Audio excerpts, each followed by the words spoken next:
m'appelle Claire Dupuis-Surpas. Je suis extrêmement contente de vous voir ce matin. J'espère que cette conférence sur la reconversion professionnelle, le processus décisionnel qui amène vers une reconversion professionnelle, va vous intéresser. Donc l'idée, c'est de faire le tri entre le ras-le-bol qu'on peut éprouver parfois et l'envie profonde pour prendre une décision de reconversion professionnelle qui soit éclairée et mieux comprendre son chemin professionnel et son chemin de vie. Donc moi, je me présente, je m'appelle Claire Dupuis-Surpas. J'ai commencé ma carrière comme avocate, donc je sais ce que c'est qu'une reconversion professionnelle. Je sais qu'avant de prendre la décision et de choisir vers quoi on va, il y a une période de questionnement qui n'est pas forcément très confortable. Ensuite, j'ai vécu une mobilité géographique puisque j'ai quitté Paris pour aller vivre à Nantes. Ça, c'est un élément qui est important aussi dans un parcours professionnel. J'ai fait 15 ans dans les ressources humaines. J'ai quitté le métier d'avocat pour aller vers les RH. Et maintenant, j'ai créé depuis 2 ans la plateforme de bilan professionnel collaboratif Ensemble un job. Alors, la présentation que je vais vous faire ce matin, elle est basée sur une approche sociologique de la reconversion professionnelle. Donc, en fait, l'idée, c'est de montrer qu'une reconversion professionnelle, c'est un processus décisionnel qui est assez identifié. Et je pense qu'avec la présentation de ce matin, vous allez vous reconnaître dans les différentes étapes. Donc, ce n'est pas moi qui ai inventé tout ça. Je me suis basée sur des travaux de sociologues. Donc, vous avez le livre de Hélène Rose Fuchseboeuf, qui est un livre merveilleux, qui a travaillé, elle, sur les changements de vie radicaux, pas uniquement professionnels. Alors, c'est réservé aux personnes qui lisent en anglais parce qu'il n'est pas encore traduit en français, malheureusement, mais il se lit comme un roman. Elle-même, c'était une religieuse qui a quitté les ordres et qui est devenue professeure de sociologie. Vous avez Catherine Negroni, qui est une chercheuse et qui a travaillé sur la reconversion professionnelle volontaire, qui a repris ce processus qui avait été identifié vraiment de changement de rôle. Et puis enfin, Sophie Denave, qui a travaillé aussi sur la reconstruction de la vie professionnelle et donc toujours sur les parcours de transition professionnelle. Alors, quand vous êtes en questionnement sur une reconversion professionnelle, j'aime bien ces 2 mots parce qu'avant de savoir vers quoi on va, il faut toujours savoir pourquoi, c'est-à-dire d'où je viens. Qu'est-ce que c'est mon parcours? Qu'est-ce que j'ai vécu pour aujourd'hui avoir envie de faire autre chose? Et si vous n'êtes pas au clair avec le pourquoi, ce sera toujours compliqué de définir le pourquoi. Donc, comment ça va se passer? Concrètement, je vais vous présenter déjà d'un point de vue un petit peu scientifique ce que c'est qu'une reconversion professionnelle, identifier les différentes étapes, des conseils pour avancer, et puis on aura un temps d'échange. Alors, une reconversion professionnelle, de quoi on parle? C'est vrai que ça fait un petit peu théorique de reprendre ces éléments, mais aujourd'hui, la reconversion professionnelle, c'est presque devenu un terme générique. Quand on veut changer de boulot, on veut se reconvertir. En fait, la reconversion professionnelle, c'est vraiment un cheminement. Donc, ça implique, il y a 3 critères qui ont été définis. Un changement radical de métier et de domaine professionnel. Je vous dis ça parce que lorsqu'on est dans un processus de reconversion professionnelle, ça signifie qu'il va falloir accepter de perdre certaines compétences qu'on a pu mettre longtemps à acquérir. Et il faut aussi accepter d'avoir à en apprendre de nouvelles et donc à se mobiliser. Donc c'est passionnant, mais il faut être juste au clair avec ce vers quoi on veut aller et son envie profonde. Est-ce que c'est ça aujourd'hui dont j'ai envie? Il faut que ce soit un changement effectif. Et là, en fait, ça élimine une partie des mouvements qui sont conditionnés à la réussite d'un examen. Donc, en fait, souvent, on est sur un parcours de reconversion professionnelle, mais il y a en France des examens à passer. Et tant qu'on ne l'a pas réussi, la reconversion, elle n'est pas achevée. Donc, ça aussi, c'est important de l'avoir en tête. Et puis, enfin, on considère qu'une reconversion professionnelle, elle est vraiment aboutie lorsqu'on a passé 2 ans dans son nouveau métier.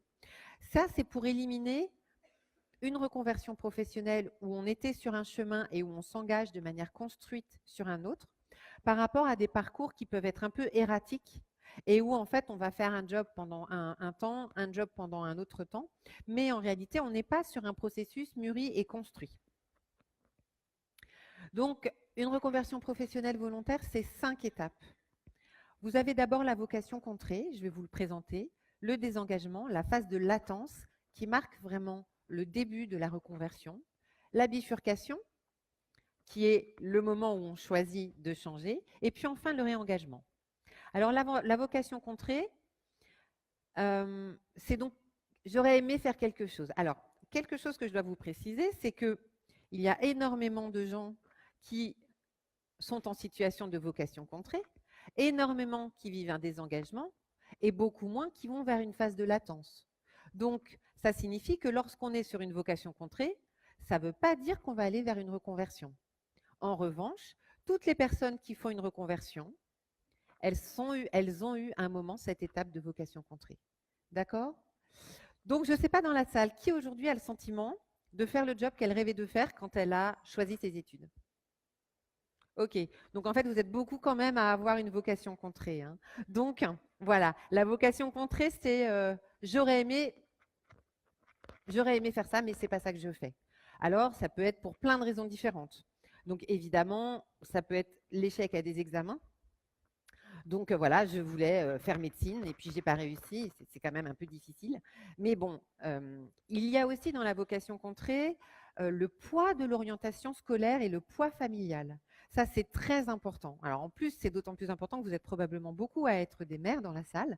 Donc, ayez bien ça en tête.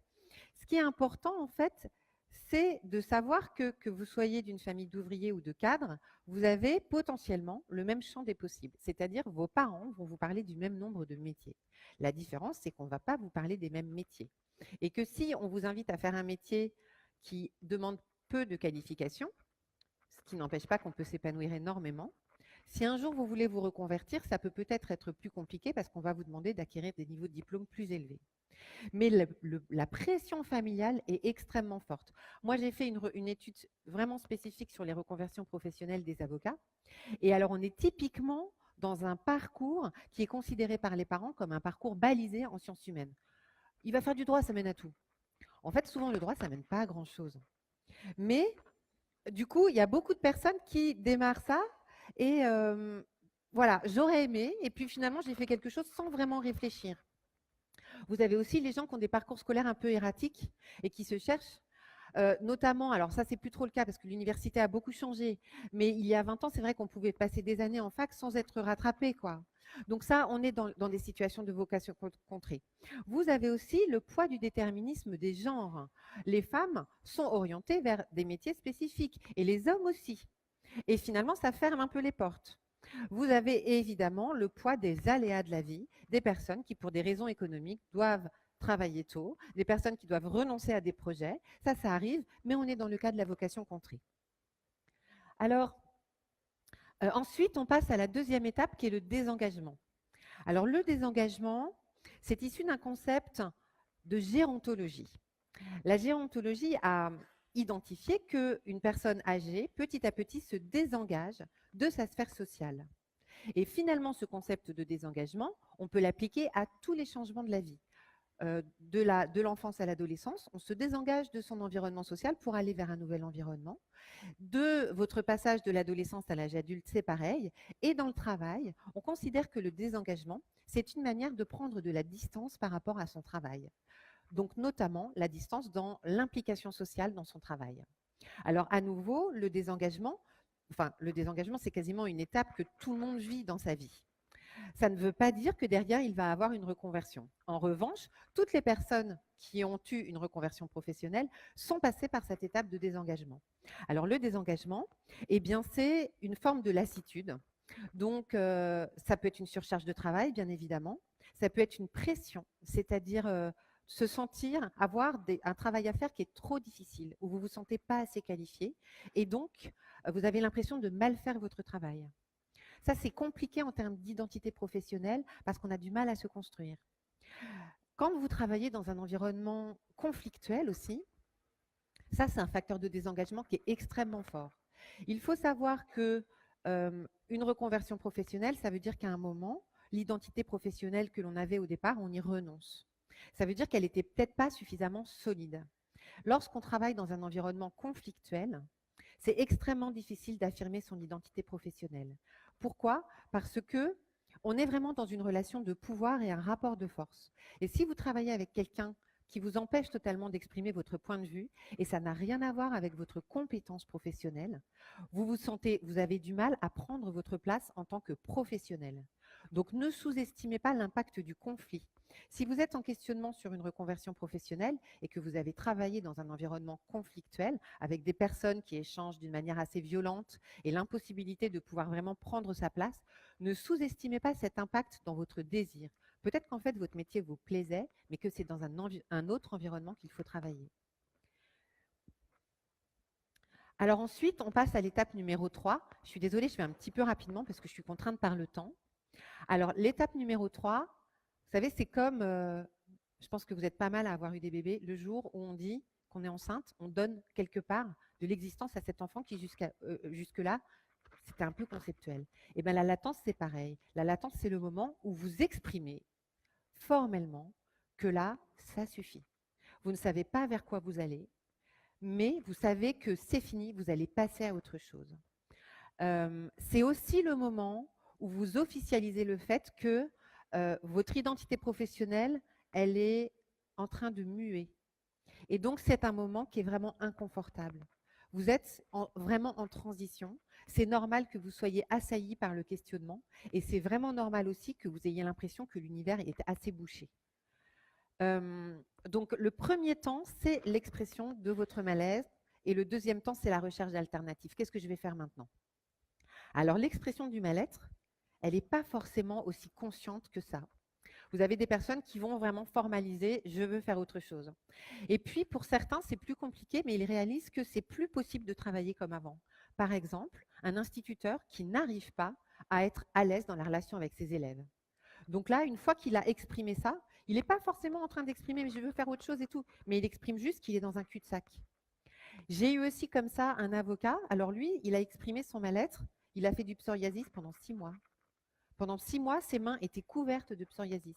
Il sentait qu'il était sur quelque chose qui était plus tenable, mais voilà, il n'arrivait pas à le formaliser, mais son corps l'exprimait. Et il n'en a pris conscience que quelques années plus tard.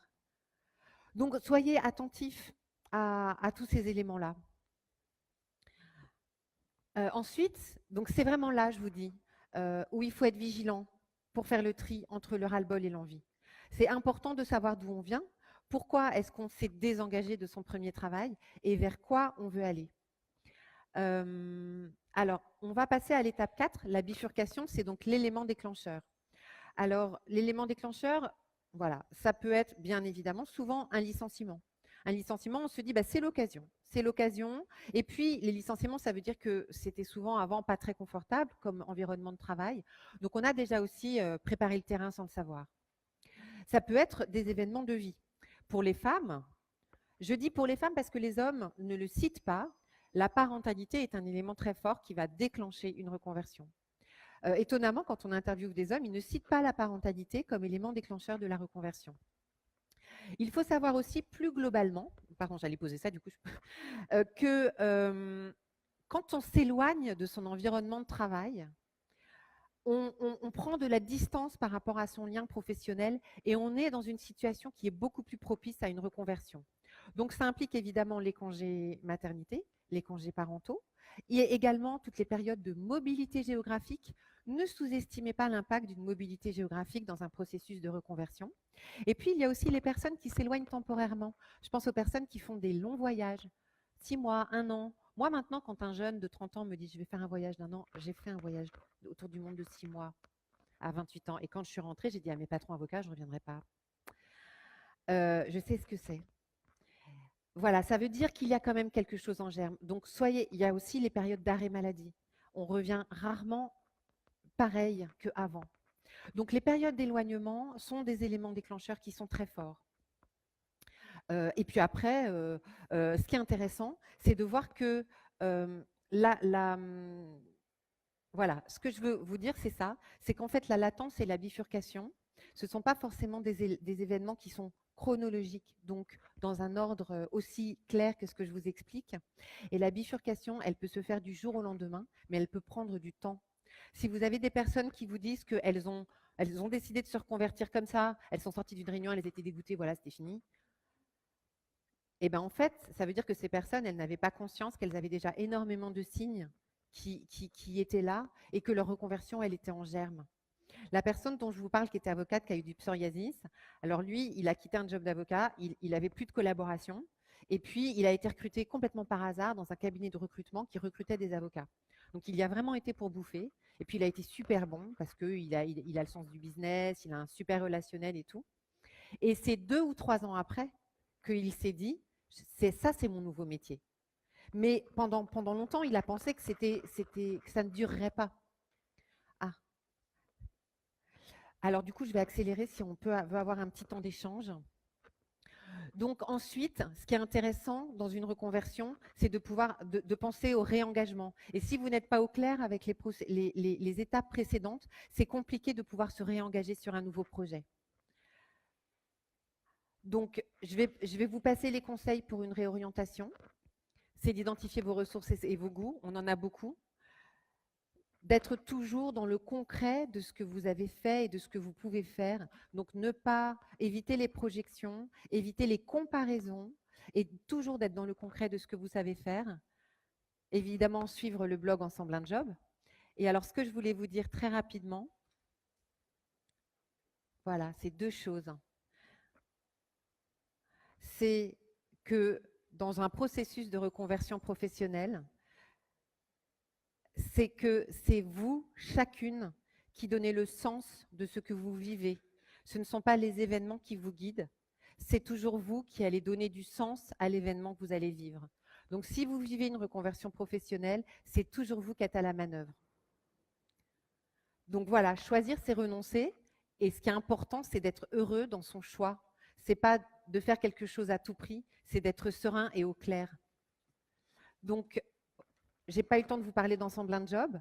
On organise des séances découvertes. L'année dernière, j'en avais fait qu'une seule à la suite du salon professionnel et on était tellement submergés que cette année, on en fait 3. Donc, je vous invite sur mon stand à venir retirer votre invitation et on vous expliquera la manière dont on travaille. Vous avez compris que c'est inspiré de tout ce que je viens de vous présenter. Donc, on peut peut-être avoir un petit temps d'échange? Oui?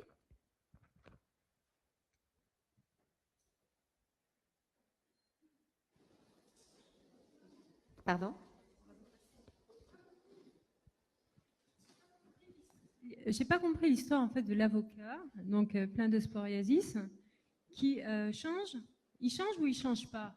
C'est ça. Alors, l'avocat plein de psoriasis, donc en fait, il était en souffrance dans son travail. Ouais, Il a été mis dehors. ouais. Donc, il n'avait plus de collaboration. Il a été recruté dans un cabinet de recrutement spécialisé pour les avocats.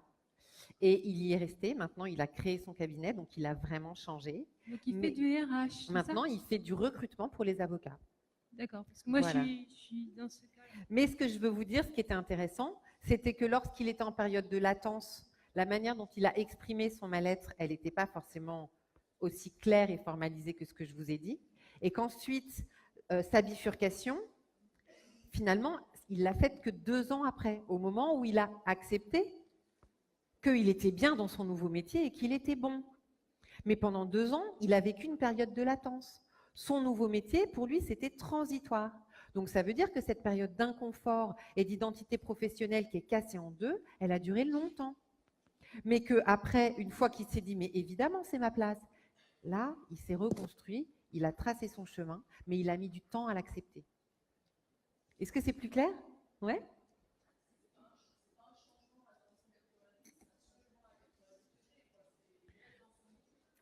À mon sens, c'est un vrai changement radical parce que quand vous recrutez des avocats, vous avez un cabinet de recrutement, vous faites du commercial et vous recrutez des candidats, vous n'ouvrez plus jamais un code, vous savez plus ce que c'est que la jurisprudence, c'est plus le même métier, quoi. Ça n'a vraiment rien à voir. C'est pas comme quand vous êtes avocat et que vous devenez juriste d'entreprise où là vous utilisez vraiment les mêmes compétences. Quand vous passez d'avocat à cabinet de recrutement, c'est plus le même job. Vous n'avez plus les mêmes compétences.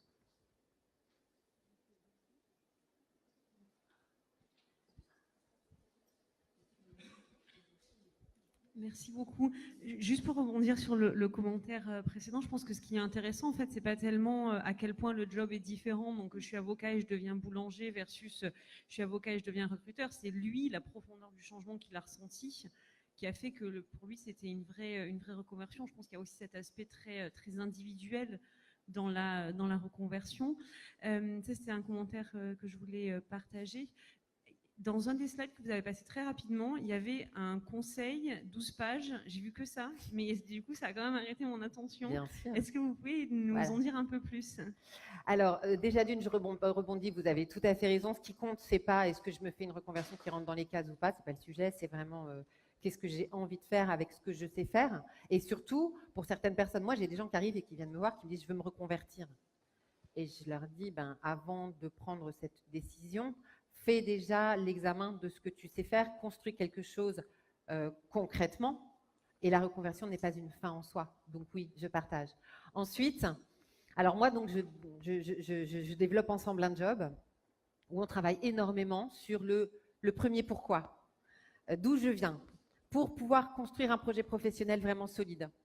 Donc en effet, vous avez à Ensemble un job, un exercice où vous êtes en groupe de 4 personnes en autonomie et vous allez vous présenter aux 3 membres de votre groupe pour qu'ils vous connaissent. Mais vous vous présentez d'une manière évidemment construite et limitée dans le temps. On n'est pas du tout dans une thérapie, c'est vraiment pour faire connaissance. Mais surtout, c'est pour que la personne qui va se présenter prenne ce temps où elle va réfléchir à son parcours de manière concise. Ça veut dire concrètement, qu'est-ce qui a compté ?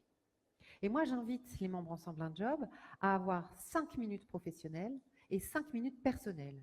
Donc, on commence par là. Qui je suis ? D'où je viens ? Où j'ai grandi ? Qu'est-ce que j'avais envie de faire ? Comment j'ai construit mon parcours ? Et puis, évidemment, on parle de son parcours professionnel.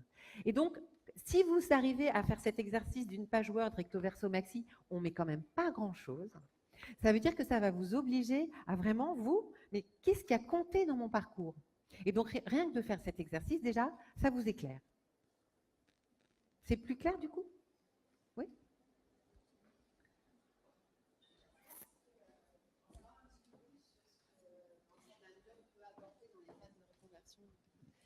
Oui, je voulais savoir qu'est-ce que votre plateforme Ensemble un job apporte dans les phases de reconversion comme ça et comment vous pouvez nous aider. Vous êtes vraiment trop mignonne parce que vous faites mon job, c'est cool.